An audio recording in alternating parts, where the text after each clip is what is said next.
Cheese লাভারদের জন্য ভীষণ মজাদার চিজ স্যান্ডউইচ করে দেখাবো আজকে। এই স্যান্ডউইচগুলো খেতে অনেক বেশি মজার। যারা আমার মতো চিজ খেতে ভালোবাসেন তাদের কাছে আজকের এই রেসিপিটি ভালো লাগবে। মাত্র 5 মিনিটে এই স্যান্ডউইচগুলো বানিয়ে নেওয়া যায়। খেতে যেমন মজা, বানাতেও একদম সোজা। চলুন পুরো রেসিপি দেখি। স্যান্ডউইচ বানানোর জন্য আমি এখানে নিয়েছি 4 স্লাইস ব্রেড, আর আমি এখানে হোয়াইট ব্রেডটা নিয়েছি। আপনারা চাইলে ব্রাউন ব্রেডও ইউজ করতে পারবেন। এখন ব্রেডের মধ্যে লাগিয়ে নিতে হবে বাটার। চেষ্টা করবেন সফট বাটার ইউজ করতে, এতে করে খুব সহজে কিন্তু ব্রেডের মধ্যে স্প্রেড করা যায়। আমি মাত্রই ফ্রিজ থেকে বের করেছি ব্রেডে লাগানোর জন্য বাটারটা, তাই একটু অসুবিধা হচ্ছে স্প্রেড হতে। তো 2 স্লাইসের মধ্যেই বাটার লাগিয়ে নেওয়ার পর এখন প্রথমে দিয়ে দিব মোজারেলা চিজ। আর চিজের পরিমাণটা আমি বলছি না, যে যেমন পছন্দ করেন কম বা বেশি সেই অনুযায়ী চিজটা অ্যাড করে নেবেন। যেহেতু আমার চিজটা খেতে একটু বেশি ভালো লাগে তাই আমি পরিমাণটা একটু বেশি করে দিচ্ছি। তারপরে একটু চিলি ফ্লেক্স দিয়ে দিতে হবে। ঝাল বেশি খেলে আপনারা একটু বেশি করে দিবেন। সেই সাথে 1 চিমটি পরিমাণ কালো গোলমরিচের গুঁড়া দিয়ে দিতে হবে।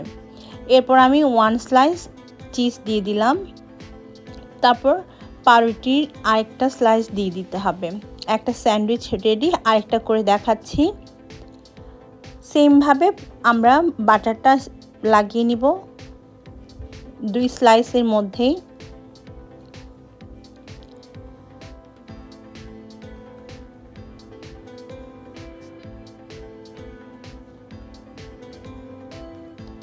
বাটার লাগিয়ে নেওয়ার পর নিজেদের পছন্দ মতো কম বা বেশি করে চিজ দিয়ে দিব। এখানে আমি মোজারেলা চিজটা এখন অ্যাড করছি। সাথে দিয়ে দিতে হবে 1 চিমটি পরিমাণ চিলি ফ্লেক্স। যদি আপনারা ঝাল পছন্দ করেন সেক্ষেত্রে চিলি ফ্লেক্সটা অ্যাড করবেন, না করলে এটা না দিলেও চলবে। 1 চিমটি পরিমাণ ব্ল্যাক পেপার দিয়ে দিতে হবে। তারপর দিয়ে দিতে হবে 1 স্লাইস চিজ। ব্যাস, এর উপরে আরেকটা ব্রেড স্লাইস দিয়ে দিচ্ছি। এখন এগুলোকে আমরা হালকা টোস্ট করে নিব, তাই চুলার আঁচটা একদম লোতে রেখেছি। লোতে রেখে বাটারটাকে সামান্য একটু মেল্ট করে নিচ্ছি। বাটার সামান্য মেল্ট হওয়ার পর আমি আমাদের স্যান্ডউইচগুলো দিয়ে দিব প্যানের মধ্যে।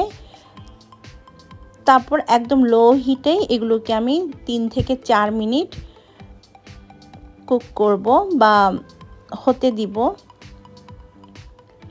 তো ঢাকনা দিয়ে ঢেকে দিচ্ছি। চুলার আঁচটা কমিয়ে দিতে হবে, বাড়িয়ে বা মিডিয়াম হিটে দেওয়া যাবে না, তাহলে ব্রেডগুলো পুড়ে যাবে আর চিজও মেল্ট হবে না। 2 মিনিট হয়ে গিয়েছে। এবার ঢাকনাটা খুলে নিচ্ছি আর আমাদের স্যান্ডউইচগুলোকে অন্য পাশে উল্টে দিচ্ছি। অবশ্যই খেয়াল রাখবেন এই স্যান্ডউইচগুলো কিন্তু একদম লো হিটে আপনাকে বানাতে হবে, না হয়তো ব্রেড পুড়ে যাবে আর আমাদের চিজ মেল্ট হবে না। উল্টে দেওয়ার পর আবারও আমি উপরে দিয়ে দিচ্ছি মোজারেলা চিজ।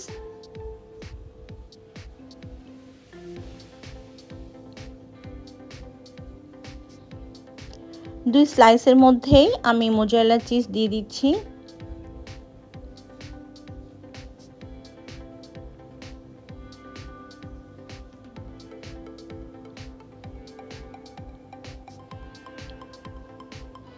উপর থেকে একটু চিলি ফ্লেক্স দিয়ে দিতে হবে।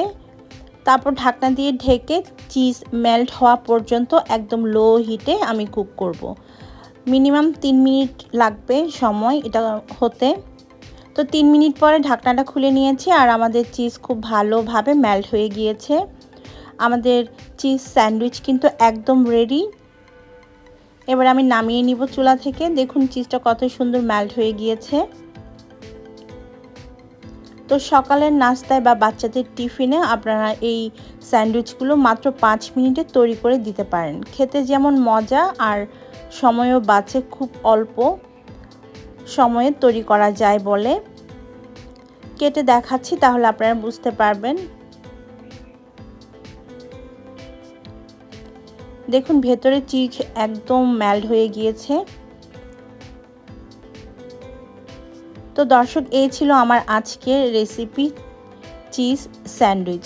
মাত্র 5 মিনিটে এটা তৈরি করেছি আমি। আশা করছি আমার আজকের পর্বটি আপনাদের কাছে ভালো লেগেছে। ভালো লাগলে আমার চ্যানেলটিকে সাবস্ক্রাইব করে পাশে থাকা বেল বাটনটি প্রেস করে রাখবেন। এতে করে যে কোনো রেসিপি যদি আমি আপলোড করি তার নোটিফিকেশন আপনাদের কাছে চলে যাবে। আজকের মতো তাহলে বিদায় নিচ্ছি। সবাই ভালো থাকবেন, সুস্থ থাকবেন। আল্লাহ হাফেজ।